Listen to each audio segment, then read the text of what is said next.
yield 2 minutes to the gentleman from Texas, Dr. Paul. The gentleman is recognized for 2 minutes. Gentlelady for yielding, and I ask unanimous consent to revise and extend my remarks. Without objection. Madam Speaker, I rise in opposition to this resolution, not because I am taking sides and picking who the bad guys are and who the good guys are, but I'm looking at this more from the angle of being a United States citizen, an American, and I think resolutions like this really do us great harm.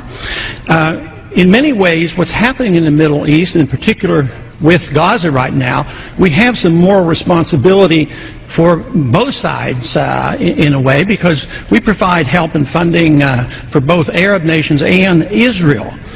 And so we definitely have a moral,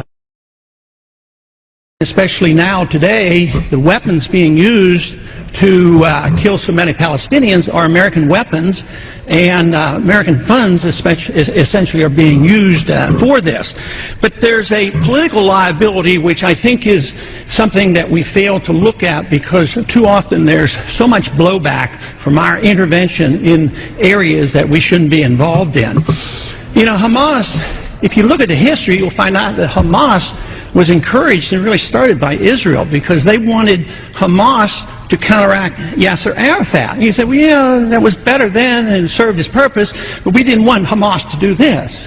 So then we as Americans say, well, we have such a good system, we're going to impose this on the world. We're going to invade Iraq and teach people how to be Democrats.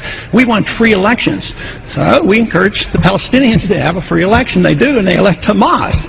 So we first, indirectly and directly through Israel, help establish Hamas. Then we have an election. Then Hamas becomes dominant, so we have to kill them.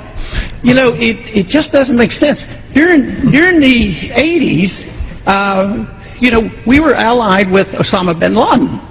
And we were contending with the Soviets.